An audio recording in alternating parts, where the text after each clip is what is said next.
नमस्कार सभी भक्तों को। कहानी पसंद आए तो कमेंट में बताया, चैनल को सब्सक्राइब। अब करते हैं कहानी की शुरुआत। श्याम बाबा और डाकिया की कहानी एक अद्भुत भक्तिपूर्ण प्रसंग है जो बाबा खाटू श्याम के चमत्कारों और उनकी कृपा की गवाही देता है।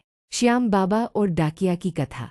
एक समय की बात है, राजस्थान के एक गांव में एक गरीब डाकिया रहता था। वह बहुत ईमानदार और मेहनती था, लेकिन उसकी आर्थिक स्थिति अच्छी नहीं थी। वह हर रोज गांव जाकर चिट्ठियां और संदेश पहुंचाता था। हालांकि उसके जीवन में बहुत कठिनाइयां थीं, लेकिन उसके हृदय में श्याम बाबा के प्रति अटूट श्रद्धा थी।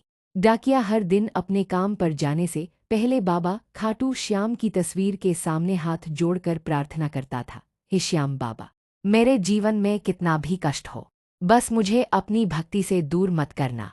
चमत्कार की शुरुआत। एक दिन गांव में एक व्यापारी ने उसे एक चिट्ठी दी जिसे उसे शहर में जाकर देना था, लेकिन उस दिन तेज बारिश हो रही थी और नदी उफान पर थी। लोग कह रहे थे कि नदी पार करना असंभव है, पर डाकिया को अपनी जिम्मेदारी निभानी थी। उसने श्याम बाबा का स्मरण किया और हिम्मत जुटाकर चल पड़ा।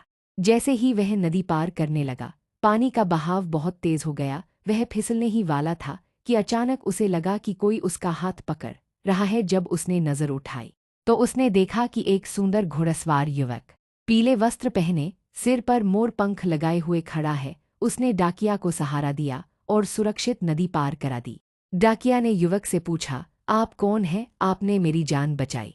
युवक ने मुस्कुराकर कहा, भक्त की पुकार पर श्याम न आए, यह कैसे हो सकता है? इतना कहकर वह युवक अदृश्य हो गया। डाकिया समझ गया कि यह स्वयं खाटू श्याम बाबा थे, जो उसकी रक्षा करने आए थे। उसकी आंखों में आंसू आ गए और उसने बाबा का धन्यवाद किया। कथा से सीख है। इस कहानी से यह सीख मिलती है कि जो भी सच्चे मन से श्याम बाबा को पुकारता है, बाबा उसकी सहायता अवश्य करते हैं। उनकी कृपा असीमित है और वे अपने भक्तों की हर संकट में रक्षा करते हैं। जय श्री श्याम।